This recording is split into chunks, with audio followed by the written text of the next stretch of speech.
ദൈവ തിരുനാമത്തിന് സ്തോത്രം ചെയ്യുകയും സ്തുതിക്കുകയും ചെയ്യുന്നു. കർത്താവിൽ പ്രിയരെ, അനുഗ്രഹീതമായ നല്ല ദിവസത്തെ ഓർത്ത് ദൈവത്തെ ഞാൻ വാഴ്ത്തുന്നു. സകലർക്കും യേശുക്രിസ്തുവിൻ്റെ ധന്യമുള്ള നാമത്തിൽ വിനീതമായ സ്നേഹവന്ദനങ്ങൾ അറിയിച്ചുകൊണ്ട് കർത്താവും രാജാതി രാജാവും നിത്യരക്ഷകനുമായിരിക്കുന്ന മഹാദൈവത്തിൻ്റെ മുമ്പിലിരുന്നു കൊണ്ട് ദൈവത്തിൻ്റെ തിരുമുഖത്തേക്ക് നോക്കി സ്തോത്രത്തോടും സ്തുതിയോടും മഹത്വത്തോടും പുകഴ്ചയോടും കൂടെ ദൈവത്തിൻ്റെ വചനം ദൈവത്തിൽ നിന്ന് ചോദിച്ച് പ്രാപിച്ച് ദൈവത്തിൻ്റെ മക്കൾക്ക് പങ്കുവയ്ക്കുവാൻ കർത്താവ് എനിക്ക് തരുന്ന ഈ അനുഗ്രഹീത സമയത്തെ നന്ദിയുള്ള ഹൃദയത്തോടെ സ്വീകരിച്ചുകൊണ്ട് എപ്പോഴും വചനം തന്നും വചനത്തിൻ്റെ വ്യാഖ്യാനങ്ങൾ തന്നും ദൈവമക്കളെ ധന്യരാക്കുവാൻ എന്നെ ഉപയോഗിക്കുന്നതിന് എത്ര സ്തുതിച്ചാലും മതിവരാത്ത കടപ്പാട് ദൈവമായിട്ടുണ്ട്. ആ ദൈവത്തിൻ്റെ തിരുസന്നിധിയിൽ എല്ലാ വിധത്തിലും സ്തോത്രവും സ്തുതിയും മഹത്വവും കരയറ്റിക്കൊണ്ട് ഇന്നത്തെ ദൈവാലോചനയ്ക്ക് ആധാരമായ വേദവാക്യം യിരെമ്യാ പ്രവചനം 23-ാം അധ്യായത്തിൽ നിന്ന് ഞാൻ നിങ്ങളെ വായിച്ചു കേൾപ്പിക്കാൻ ആഗ്രഹിക്കുന്നു. 23-ാം അധ്യായത്തിൻ്റെ 32-ാമത്തെ വാക്യം ഞാൻ നിങ്ങളെ വായിച്ചു കേൾപ്പിക്കുകയാണ്. യിരെമ്യാ പ്രവചനം 23-ാമത്തെ അധ്യായം 32-ാമത്തെ വാക്യം. വ്യാജ സ്വപ്നങ്ങളെ പ്രവചിച്ച് വിവരിച്ച് പോഷ്ക കൊണ്ട് വ്യർത്ഥ പ്രശംസ കൊണ്ടും എൻ്റെ ജനത്തെ തെറ്റിച്ച് കളയുന്നവർക്ക് ഞാൻ വിരോധമാകുന്നു എന്ന് യഹോവയുടെ അരുളപ്പാട്. ഞാൻ അവരെ അയച്ചിട്ടില്ല, അവരോട് കൽപ്പിച്ചിട്ടില്ല. അടുത്ത വാക്കുകൾ: അവർ ഈ ജനത്തിന് ഒട്ടും പ്രയോജനമായിരിക്കുകയില്ല എന്ന് യഹോവയുടെ അരുളപ്പാട്. ആ വാക്കെടുത്ത് പറയുന്നു, അവർ ഈ ജനത്തിന് ഒട്ടും പ്രയോജനമായിരിക്കുകയില്ല എന്ന യഹോവയുടെ അരുളപ്പാട്. ഒട്ടും പ്രയോജനമില്ലാത്ത, അതിവിടെ ദൈവത്തിൻ്റെ ദാസന്മാരായി പ്രവാചകന്മാരായി ദൈവം അയക്കാതെ വ്യാജ പ്രവചനങ്ങളും വ്യാജ പ്രശംസകളുമായി ജനത്തിൻ്റെ ഇടയിൽ കിടന്നുകൊണ്ട് ഒരുതരം അഭിനയം നടത്തുന്ന ആളുകളെക്കുറിച്ച് ഇവിടെ വ്യക്തമായി പറയുന്ന വാക്യമാണ്. ദൈവം പറയുന്നത്, ഞാൻ അവരെ അയച്ചിട്ടില്ല, ഞാൻ അവരോട് കൽപ്പിച്ചിട്ടില്ല, ഞാൻ അവരുടെ വായിൽ ദൂത് കൊടുത്തിട്ടില്ല, ഞാൻ അവരോട് ചെയ്യാൻ പറഞ്ഞിട്ടില്ല, ഞാൻ അവരോട് പോകാൻ പറഞ്ഞിട്ടില്ല. അവർ വന്ന് നിങ്ങളെ ഇടയിൽ വന്നിട്ട് വ്യർത്ഥ വാക്കുകൾ പറയുകയാണ്, വ്യാജം പ്രവചിക്കുകയാണ്. അതുകൊണ്ട് അവിടെ എഴുതിയിരിക്കുന്ന വാക്ക് ഇതാണ്: അവർ ഈ ജനത്തിന് ഒട്ടും പ്രയോജനകരമായിരിക്കുകയില്ല. ഞാൻ ആ ഭാഗങ്ങളും പശ്ചാത്തലങ്ങളൊക്കെ വിട്ടിട്ട് ഈ വാചകം മാത്രം പുറത്തേക്കെടുക്കുകയാണ്. ആർക്കും പ്രയോജനമില്ലാതെ, ഒട്ടും പ്രയോജനമില്ലാതെ ഈ ഭൂമിയിൽ ജനിച്ച് മരിച്ചു പോകുന്ന ആളുകളുണ്ടോ എന്ന് ചോദിച്ചാൽ ഉണ്ട്. ശുശ്രൂഷകന്മാർ ആർക്കും, ശരിക്കും ഒരു മനുഷ്യൻ, ഒരു ദൈവദാസൻ, ഒരു ദൈവപൈതൽ, ഒരു പ്രാർത്ഥിക്കുന്ന മനുഷ്യൻ എന്നൊക്കെ നിലയ്ക്ക് നമ്മുടെ ഏറ്റവും വലിയ മനസ്സിൻ്റെ ആഗ്രഹം, ഞാൻ നിങ്ങളോട് പറയാൻ കേട്ടോ, നിങ്ങളൊരു വലിയ പ്രവാചകയോ പ്രവാചകനോ ആയിരിക്കുകയില്ല, അപ്പോസ്തലനോ ഇടയനൊന്നും ആയിരിക്കുകയില്ല. പക്ഷേ ദൈവത്തെ അറിഞ്ഞൊരു ദൈവത്തിൻ്റെ പൈതൽ എന്ന നിലയ്ക്ക്, കർത്താവിനെ സ്നേഹിക്കുന്ന ഒരാളെന്ന നിലയ്ക്ക്, ദൈവത്തിൻ്റെ ആത്മാവിനാൽ നയിക്കപ്പെടുകയും ദൈവവചനത്തെ ശ്രദ്ധിക്കുകയും നിത്യതയ്ക്ക് അവകാശിയായി സ്വർഗത്തിൽ പോകാൻ വേണ്ടി മനസ്സോടെ കാത്തിരിക്കുകയും ചെയ്യുന്നൊരു ദൈവത്തിൻ്റെ പൈതൽ എന്ന നിലയ്ക്ക് നമ്മുടെ മനസ്സിനകത്ത് എന്നും ഉണ്ടാകേണ്ട ഏറ്റവും വലിയൊരു ടാർഗറ്റ്, ലക്ഷ്യം ഇതായിരിക്കണം: ഞാൻ ചിലർക്ക് പ്രയോജനപ്പെടണം, ഞാൻ ചിലർക്ക് പ്രയോജനകരമായി തീരണം. ആ ഒരു ലക്ഷ്യം നമ്മുടെ മനസ്സിനകത്തുണ്ടാകണം. എനിക്കാര് പ്രയോജനമാകുമെന്നുള്ള ചിന്ത കൊണ്ട് മാത്രം ജീവിതം അവസാനിപ്പിക്കരുത്. ദൈവത്തിൻ്റെ തിരുഹിതം ഇതാണ്: ഞാൻ ആർക്ക് പ്രയോജനകരമായി തീരാം. ഒട്ടും പ്രയോജനമല്ലാതെ പോയ ഒരുപാട് ആളുകൾ നമുക്കുണ്ടായേക്കാം. നമുക്കെന്നല്ല, ആർക്കും ഈ ജന്മം കൊണ്ടൊരു പ്രയോജനമില്ലാതെ ആക്കിക്കളഞ്ഞ എത്രയോ ആളുകൾ ലോകത്തിൽ കണ്ടേക്കാം. എന്നെ കേൾക്കുന്ന പ്രിയപ്പെട്ടവരെ, നമ്മൾ ആദ്യം ഈ സന്ദേശത്തിൻ്റെ 1-ാമത്തെ ഭാഗം മനസ്സുകൊണ്ട് ആഗ്രഹിക്കണം. ദൈവത്തിൻ്റെ സന്നിധാനത്തിൽ പ്രാർത്ഥിക്കണം. എന്ത് പ്രാർത്ഥിക്കണം, എന്താഗ്രഹിക്കണം?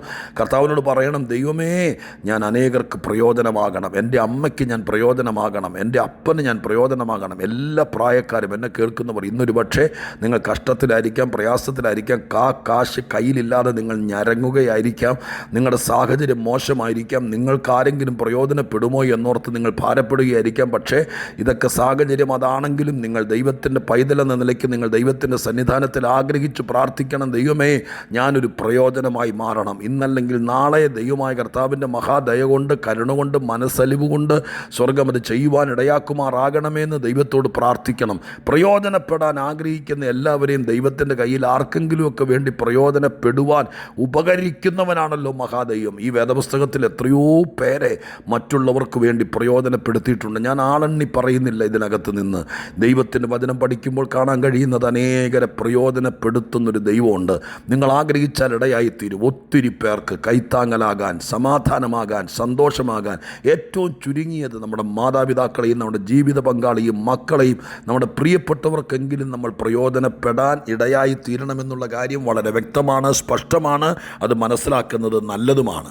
എന്നാൽ സൂക്ഷിക്കേണ്ട ഒരു കാര്യം ഞാൻ നിങ്ങളെ ഓർപ്പിച്ച് പ്രാർത്ഥനയിലേക്ക് കടക്കാം. അതിവിടെ എഴുതിയിരിക്കുന്നത് ഇങ്ങനെയാണ്: ചില ആളുകളുണ്ട് ആർക്കും പ്രയോജനമില്ലാതെ, ഒട്ടും പ്രയോജനം ആയിരിക്കാതെ പോയ ആളുകൾ. ഞാൻ ദൈവത്തോട് പ്രാർത്ഥിക്കുന്നുണ്ട്, എല്ലാ ദിവസവും പ്രാർത്ഥിക്കുന്നു. എൻ്റെ കർത്താവേ, എന്നോട് ആരെങ്കിലും ഒരാൾ പ്രാർത്ഥിക്കാൻ പറഞ്ഞ് ഞാൻ അവരെ കണ്ടിട്ട് പോലും ഇല്ലെങ്കിലും എൻ്റെ പ്രാർത്ഥന അവർക്ക് പ്രയോജനപ്പെടണമേ. എൻ്റെ ദൈവമേ, ഞാൻ എത്രയോ വീടുകളിൽ ദൈവം അനുവദിച്ചാൽ പോയിട്ടുള്ള ആളാണ്. ഇന്നും അങ്ങനെ അവസരങ്ങൾ ലഭിക്കുമ്പോഴൊക്കെ എൻ്റെ കാലുകുത്തി പ്രാർത്ഥിക്കാൻ അവസരം കിട്ടിയാൽ ചെല്ലുകയും പ്രാർത്ഥിക്കുകയും ചെയ്യുന്ന ആളാണ്. ഞാൻ ദൈവത്തോട് പ്രാർത്ഥിക്കാറുണ്ട്, കർത്താവേ, ഞാനൊരു വീട്ടിൽ ചെന്നാൽ എനിക്കെന്ത് പ്രയോജനം കിട്ടുമെന്നല്ല, ഞാൻ അവർക്കൊരു പ്രയോജനമാകണമേ. ധന്യനായ പൗലോസ് അപ്പോസ്തലൻ തെസ്സലോനിക്കർക്ക് ലേഖനം എഴുതുമ്പോൾ ഇങ്ങനെ എഴുതി, 2-ാം അധ്യായത്തിൻ്റെ ആരംഭ വാക്യത്തിലാണ് എൻ്റെ ഓർമ്മ. ആ വാക്യം ഇങ്ങനെ എഴുതിയിരിക്കുന്നത്: ഞങ്ങൾ നിങ്ങളുടെ അടുക്കൽ വന്നത് വൃഥാവായില്ല. ഒരു വീട്ടിൽ ചെന്നാൽ, ഒരു ദൈവ പൈതൽ ഒരു സ്ഥലത്ത് ചെന്നാൽ, ഒരു സ്ഥാപനത്തിൽ ചെന്നാൽ അത് വൃഥാവായി പോകരുത്, പ്രയോജനമില്ലാതെയായി പോകരുത്. ഒരു സ്ഥാപനത്തിൽ ജോലിക്ക് പോയാൽ നിനക്കും അവർക്കും നമുക്കെന്ത് പ്രയോജനമെന്നുള്ളത് നമ്മൾ നിശ്ചയമായിട്ടും ചിന്തിച്ചിട്ടൊക്കെ പോകത്തുള്ളൂ. പക്ഷേ നമ്മൾ ദൈവ പൈതലായിരിക്കുക, ലോകക്കാരെ പോലെ ചിന്തിക്കാതെ തിരിച്ചൊന്ന് ചിന്തിക്കാമോ? ശമ്പളം തരുന്ന സ്ഥാപനത്തിന് നീ ശരിക്കും പ്രയോജനപ്പെടണം. അങ്ങനെ തന്നെ പ്രാർത്ഥിക്കണം. അപ്പോൾ വരുമാനവും വഴിയൊക്കെ ദൈവമായിട്ട് ഒരുക്കിക്കൊള്ളുന്നേ. അതിൻ്റെ അധികാരികൾക്ക് നന്മ വന്നു കഴിഞ്ഞാൽ അതിൻ്റെ ബെനിഫിറ്റ് നമുക്കോടെ വന്നോളൂന്നേ. നമ്മളവിടെ ചെന്നിട്ട് അവൻ ചത്താലും വേണ്ടില്ല, അവൻ്റെ കാര്യങ്ങൾ മുടിഞ്ഞാലും വേണ്ടില്ല, എനിക്ക് പ്രയോജനപ്പെടണമെന്ന നിലവാരത്തിൽ നമ്മളൊരു വൺ വേ ട്രാഫിക് പോലെ ചിന്തിക്കുമ്പോൾ അപകടങ്ങളും അനർത്ഥങ്ങളും നഷ്ടങ്ങളും സംഭവിക്കാം. നമ്മളൊരു പക്ഷേ ആർക്കും വേണ്ടാത്തവരായി മാറിയേക്കാം. ഒരു സ്ഥാപനത്തിൽ ജോലി ചെയ്യുന്നയാളാണ് നിങ്ങളെങ്കിൽ നിങ്ങൾ ദൈവസന്നിധാനത്തിൽ ഈ വാക്യം വെച്ച് പ്രാർത്ഥിക്കണം: ദൈവമേ, എനിക്ക് പഠിക്കാൻ കൃപ തന്നു, ബുദ്ധി തന്നു, ജ്ഞാനം തന്നു. അഭ്യസ്ത വിദ്യരായിരിക്കുന്ന ഒരുപാട് പേരെന്നെ കേൾക്കുന്നുണ്ട്. ഡോക്ടേഴ്സ്, എൻജിനീയേഴ്സ്, അതിനേക്കാൾ വലിയവർ, സമൂഹത്തിന് പ്രയോജനമുള്ളവർ. നിങ്ങൾക്ക് വിദ്യാഭ്യാസം തന്ന ദൈവം, നിങ്ങൾക്ക് ജ്ഞാനം തന്ന ദൈവം, നിങ്ങളുടെ കൂടെ പഠിച്ച പലരും 10 വെച്ച് പഠനം നിർത്തിയപ്പോൾ 12 പോകാൻ പറ്റാതിരുന്നപ്പോൾ പഠനത്തിൽ കുഴഞ്ഞതുകൊണ്ട് ഇന്നും ആരുടെയോ ദാസ്യവേല ചെയ്യുമ്പോൾ നിങ്ങളെ കർത്താവ് അനുഗ്രഹിച്ച് ഉയർത്തി സ്വർഗസ്ഥനായ ദൈവത്തിൻ്റെ ജ്ഞാനം നിങ്ങളിൽ പകർന്ന് നിങ്ങളുടെ കുഞ്ഞുങ്ങൾക്ക് 99% മാർക്കൊക്കെ തന്ന് വിജയിച്ച് കൊണ്ടുവരുമ്പോൾ ആ കുഞ്ഞിനെ അത് കേൾപ്പിക്കണം. തീരുമാനിക്കണം. എന്ത് തീരുമാനിക്കണം? എന്നെ ഇത്രത്തോളം അനുഗ്രഹിച്ച് ഉയർത്തി എൻ്റെ ദൈവമേ, ഞാൻ എവിടെ ചെന്നാലും ഞാൻ പ്രയോജനപ്പെടണം, മറ്റുള്ളവർക്ക് പ്രയോജനപ്പെടണം. മറ്റുള്ളവർക്ക് പ്രയോജനപ്പെടുമ്പോൾ നമുക്ക് വഴിയും വരുമാനവും തുറക്കപ്പെടുമെന്ന് മാത്രമല്ല, നമ്മുടെ ഡിമാൻഡ് വർദ്ധിക്കും. നാം ദൈവത്തിൻ്റെ മക്കളാണെന്ന് പറയും. മറ്റുള്ളവർക്ക് പ്രയോജനപ്പെടാൻ തുടങ്ങിയാൽ നമ്മുടെ സുവിശേഷം പോലും വ്യാപനം ചെയ്യാൻ നമ്മളിലൂടെ ഇടയായിത്തീരും. ആർക്കും പ്രയോജനമില്ലാത്തവൻ സുവിശേഷം പറഞ്ഞിട്ട് ആര് സ്വീകരിക്കാൻ? ആർക്കും പ്രയോജനമില്ലാത്തവന് പ്രാർത്ഥിക്കാൻ വേണ്ടി ബൈബിളും കൊണ്ട് നടന്നിട്ട് ആര് സ്വീകരിക്കാൻ? അപ്പോൾ ഓർത്തോളണം, നമ്മളുടെ നടപ്പും കെട്ടും മട്ടും പ്രാർത്ഥിക്കാനുള്ള വരവും ബൈബിളും കക്ഷത്തിൽ വെച്ചുള്ള നടപ്പും കണ്ടു കഴിഞ്ഞാൽ ആളുകൾക്ക് തോന്നുക നിനക്ക് മറ്റുള്ളവർ പ്രയോജനപ്പെടണം, നീ വന്നത് നിൻ്റെ പ്രയോജനത്തിനാണെന്ന് തോന്നരുത്. നിൻ്റെ കണ്ണിലേക്ക് നോക്കിയാൽ, മുഖത്തേക്ക് നോക്കിയാൽ തോന്നണം നാം മറ്റുള്ളവർക്ക് പ്രയോജനപ്പെടണം. എൻ്റെ പ്രിയപ്പെട്ടവരെ, ഒരു വാക്കോടെ പറഞ്ഞ് ഞാൻ പ്രാർത്ഥിച്ച അവസാന ഭാഗത്തേക്ക് വരാം. ഒരുപാട് പേർ ജീവിതത്തിലേക്ക് വന്നിട്ട് യാതൊരു പ്രയോജനമില്ലാതെ പോയവർ കണ്ടേക്കാം. ഞാൻ കുറച്ചുകൂടെ എന്നും പറയുന്ന പോലെ പറയട്ടെ, മക്കൾ ജനിച്ചിട്ട് ഒരു പ്രയോജനപ്പെടാതെ പോയ ചിലർ കരഞ്ഞും ദുഃഖിച്ചിരിക്കുന്നവർ കണ്ടേക്കാം. വിവാഹം കഴിച്ചിട്ട് വലിയ പ്രതീക്ഷയോടൊരു വീട്ടിൽ ചെന്നിട്ടൊരു പ്രയോജനമില്ലാതെ പോയവർ, പഠിച്ചിട്ട് പ്രയോജനമില്ലാതെ പോയല്ലോ എന്ന് വിചാരിച്ചിരിക്കുന്നവർ, ലക്ഷങ്ങൾ മുടക്കി ബിസിനസ്സിൽ ഇറങ്ങിയിട്ട് പ്രയോജനപ്പെടാതെ പോയവർ, ഈ രാജ്യത്ത് നിന്ന് നാട് വിട്ട് വിദേശത്ത് പോയി പഠിക്കാൻ പോയിട്ട് പ്രയോജനപ്പെടാതെ പോയവർ, ഒത്തിരി പണം മുടക്കി പഠിച്ച് നാട്ടിൽ വന്നിട്ട് അവസാനത്തെ കടമ്പ കടക്കാൻ കഴിയാതെ പ്രയോജനപ്പെടാതെ പോയവർ, വിദേശ രാജ്യത്ത് ജോലിക്ക് പോയി ചെന്നിട്ട് ലക്ഷങ്ങൾ മുടക്കി അവിടെ ചെന്ന് വേര് പിടിക്കുമെന്ന് വിചാരിച്ചിട്ട് പ്രയോജനപ്പെടാതെ പോയവർ. എന്നെ കേൾക്കുന്ന പ്രിയപ്പെട്ടവരെ, അങ്ങനെ ആരെങ്കിലും ഇന്ന് പ്രയോജനപ്പെടാതെ പോകുന്നു എന്ന് തോന്നുന്നുണ്ടെങ്കിൽ കർത്താവിനോട് പ്രാർത്ഥിക്കുക. ഇവിടുത്തെ ഒരു പ്രശ്നം നിങ്ങൾക്ക് മനസ്സിലായോ? അവിടെ എഴുതിയിരിക്കുന്നത് ഇപ്രകാരമാണ്: അവർ വ്യാജ സ്വപ്നങ്ങൾ, വ്യാജ പ്രവചനങ്ങൾ, പോഷ്ക്, വ്യർത്ഥ പ്രശംസ, അങ്ങനെയുള്ള നിലവാരത്തിനകത്ത് അവർ കുടുങ്ങിപ്പോയി. ഒരിക്കലും ദൈവത്തിൻ്റെ സന്നിധാനത്തിൽ നമ്മളൊരു വ്യാജനാകരുത്. ദൈവത്തിൻ്റെ ഒറിജിനലായി ദൈവം എന്നെ അയക്കണം. അവിടെ ഒരു വാക്ക് ദൈവം പറയുന്നു, ഞാൻ അവരെ അയച്ചിട്ടില്ല. അങ്ങനെയാണെങ്കിൽ ഇതുവരെ പ്രയോജനപ്പെടാത്ത നിങ്ങൾ ദൈവത്തോടൊരു വാക്ക് പ്രാർത്ഥിക്കും: ദൈവമേ, എന്നെ എവിടേക്കെങ്കിലും ഒന്ന് അയക്കുക, പ്രയോജനപ്പെടാൻ. ഞാൻ ഈ കുളത്തിലെ തവളയെപ്പോലെ ഇവിടെ കിടക്കാൻ തുടങ്ങിയിട്ട് കുറേ കാലമായി. എൻ്റെ കുഞ്ഞുതേ മുറിക്കകത്തിരിക്കുന്നു, ഒരു പ്രയോജനം ഇല്ലെന്നും പറഞ്ഞവൻ നിരാശപ്പെടുന്നു. എൻ്റെ ദൈവം അവനെ ഒന്ന് അയക്കുക. ആ വാക്കൊന്ന് നിങ്ങൾ കണ്ണ് തുറന്ന് വായിക്കുക. ആ വാക്യം 32-ാമത്തെ വാക്യം, ഞാൻ അവരെ അയച്ചിട്ടില്ല. ദൈവം അയക്കാതെ എവിടേക്ക് പോയാലും പ്രയോജനപ്പെടില്ല. ദൈവം അയക്കാതെ എവിടെ ലക്ഷങ്ങൾ മുടക്കിയാലും പ്രയോജനപ്പെടില്ല. മറുഭാഗം ദൈവം അയച്ചാൽ അവരെല്ലാം പ്രയോജനപ്പെടും. ഞാൻ നിങ്ങളെ ആശംസിക്കുക. ഞാൻ പറഞ്ഞത് നിങ്ങൾ ഗ്രഹിച്ചോ, പറഞ്ഞത് നിങ്ങൾക്ക് ഒത്തോ എന്നൊന്നും എനിക്കറിയില്ല. പക്ഷേ എൻ്റെ ഉള്ളിൽ കിട്ടിയ പ്രകാശനം പറയുന്നു, എന്നെ കേൾക്കുന്ന നിങ്ങൾ എല്ലാവരും മറ്റ് പലർക്കും പ്രയോജനപ്പെടണം. നിങ്ങൾക്ക് പ്രയോജനപ്പെടണം. എൻ്റെ ഈ വാക്കുകൾ നിങ്ങൾക്ക് പ്രയോജനപ്പെടണം.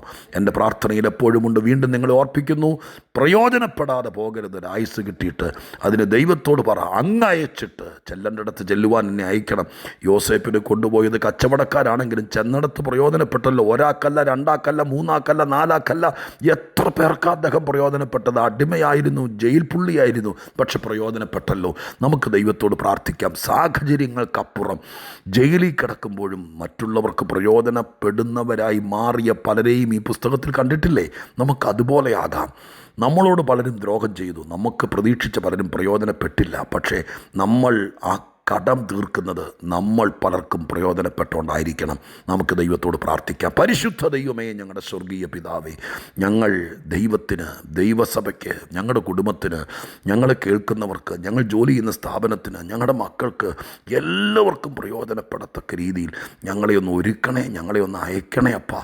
ഇന്നത് കേട്ടിട്ട് കണ്ണുനീരോടെ പ്രാർത്ഥിക്കുന്ന ആരെങ്കിലും ഉണ്ടെങ്കിൽ എൻ്റെ ദൈവവരെ പൊക്കിയെടുത്ത് എത്തേണ്ടിടത്ത് എത്തിയിട്ട് പലർക്കും പ്രയോജനപ്പെടുന്നൊരു ജീവിതത്തിൻ്റെ ഉടമയായി മാറാൻ അനുവദിക്കണമെന്ന് പ്രാർത്ഥിക്കുന്നു.